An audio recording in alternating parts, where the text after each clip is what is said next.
Hello everybody, it's your boy Min Lee, YouTube's most skill issue gamer. Welcome back to another episode of Reverse 1999. Today we're going to be looking at Mercuria, the recently released Arcanist. The first of the two Arcanists for this update 2.0. The second will be Jay, but he'll be coming in a week from now. So let's just dive straight into on the Thousandth Night survey. Well, as usual, I'm only going to be clearing the deduction stage, that means the hard stage, on the 4th level. Now, before we jump into the team composition, let's look at Mercuria herself. So as you can see from now, Mercuria is a 6-star spirit arcanist who deals mental damage, and the roles she has are support, DPS and rank up, which all makes sense. Now let's take a look. Let's start from her passive, Lengthy Journey. So at Inside 1, she will have something called Cosmic Energy, which is a force field. The last character I covered what force field was probably Lucy, and basically a force field type of status effect is basically just granting effects to characters, and it will disappear on death.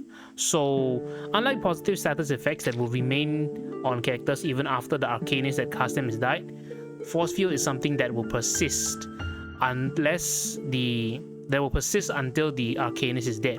Okay, so for Mercuria, she will gain cosmic energy based on the rank of the incantations cast by allies, which I believe includes herself. So after an ally, I think this also includes herself.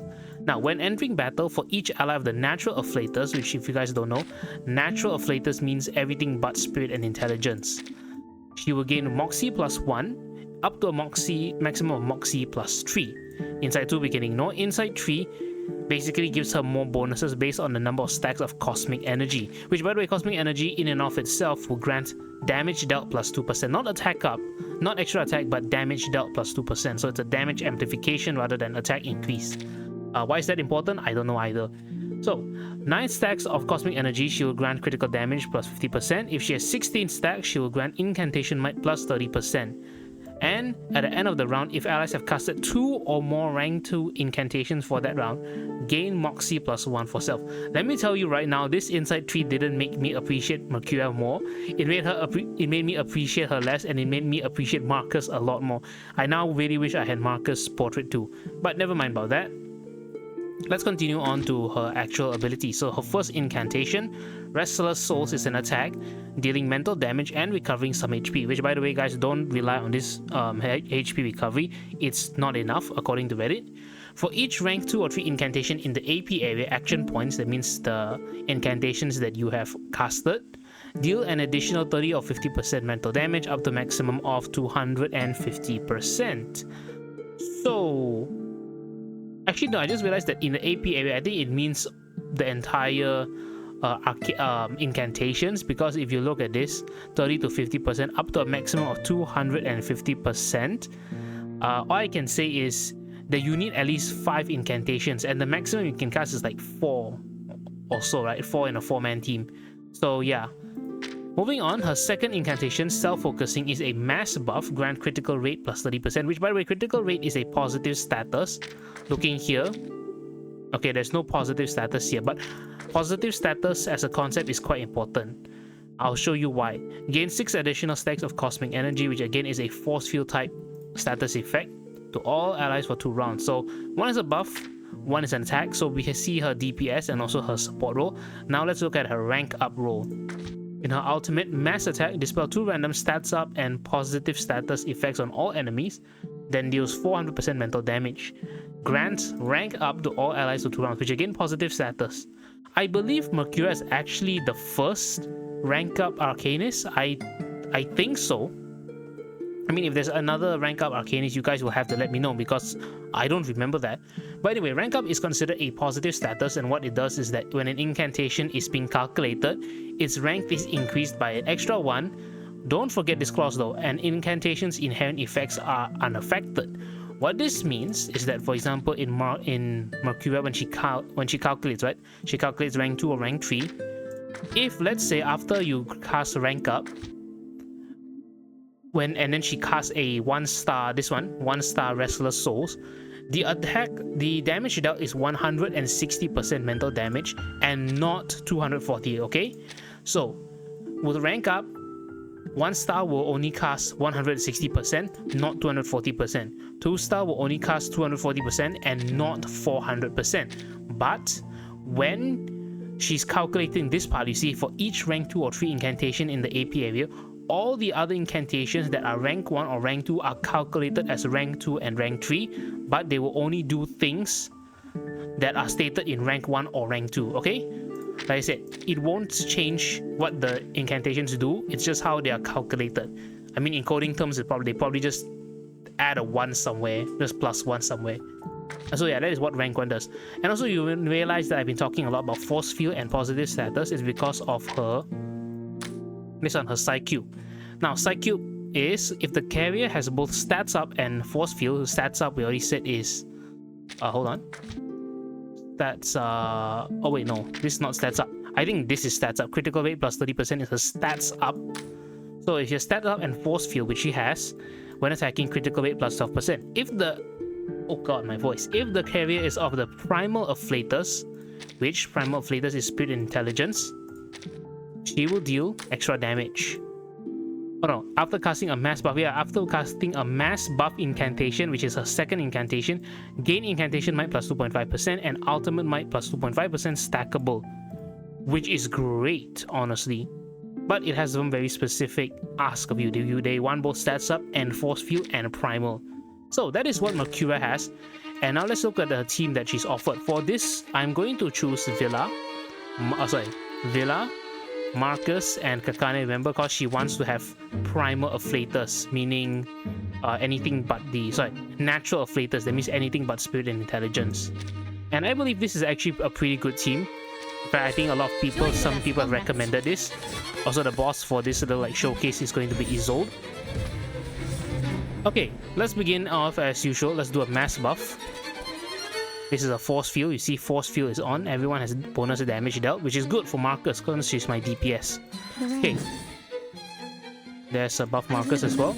And let's cast Marcus. See, 2 stars. Also, if you notice that at the beginning, both Villa and Mercuria had 3 Moxie, which is what you saw from the passive. Oh, and you saw Mercuria got another extra Moxie because Marcus cast 2 2-star incantations. And again, this makes me appreciate Marcus more and not Mercuria more, I can promise you that. Okay, let's immediately cast her rank up. Something you might have noticed is that Mercuria kind of plays similar to Villa, in which you're basically rushing towards her ultimate. Yeah, you rush towards her ultimate so that she can get rank up and then everyone's skills get better. So this is counted as 3 star. You see the extra blue star? So those were all counted as 1 incantation higher. But remember, all the damage and effects are the original incantation star. Okay, Isolde kind of got wrecked. And also Isolde actually is a very good boss here because if you guys remember the mechanics, she basically takes reduced damage when she's not in this ember state. And in how do you get embers is you need to keep burning Isolde, which you can do by dealing damage, which is increased on 2 to 3 star incantations, which is fantastic. Okay, let's do another rank up, which is amazing. So she can basically, she kind of goes into frenzy mode, which once you have cast her ultimate once, it becomes very easy to cast it again. Because now all the incantations are counted at minimum 2 stars. So she can keep gaining bonus Moxie. Okay, another rank up. So this counts as 2 stars. Look at Mercuria's Moxie. Mercuria got 1 Moxie right there. Okay, this is her own Moxie. Mercuria got bonus Moxie right there. I'm gonna also show it again. Let's do Marcus. Sorry, I just want to make it very clear. Let's heal Villa herself. Let's heal Kakanya. You guys just watch carefully whether Mercuria's Moxie increases. So she's at 4 Moxie. She just gained 1 Moxie, 5 Moxie. So you see, this is why Mercuria is, in my opinion, Mercuria both supports Marcus because of the bonus DPS and also the rank up. I've already established a long time ago that when it comes to Marcus, rank up is very important. 2 to 3 star incantations because she can gain bonus Moxie. But at the same time, it's because of Marcus and Villa that Mercuria really gets to tick, because Marcus really dishes out a lot of 2-star incantations. 2-star and 3-star incantations. But now this is basically end. Goodbye Isolde. She's gonna get... is she gonna get wrecked or what? This Isolde is like surprisingly... I mean, it makes sense. She's quite tanky. Okay, but Kakania deals 2 damage, so I don't have to worry. I'll get wrecked. Bye-bye. Bang. Wow, Kakania countered Isolde. That's just like the cannon. Okay.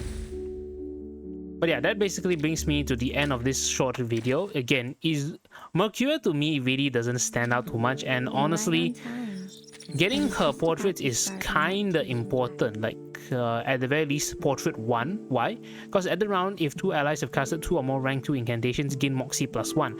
I believe that, what was it prior though?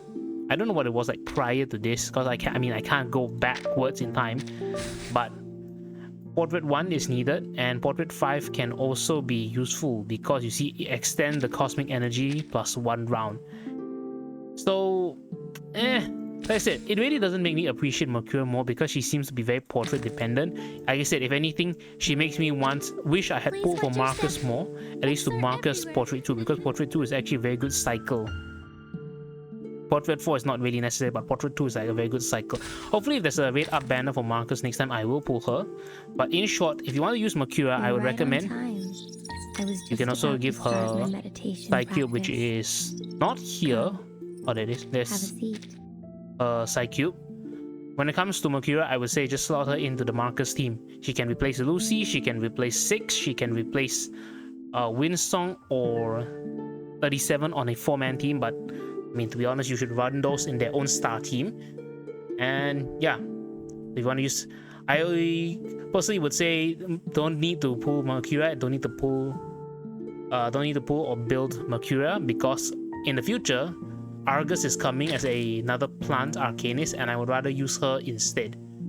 So yeah, that's it for this video. Hope you all enjoyed it. Thank you all so much for watching. This has been Minleaf, YouTube's most skill issue gamer.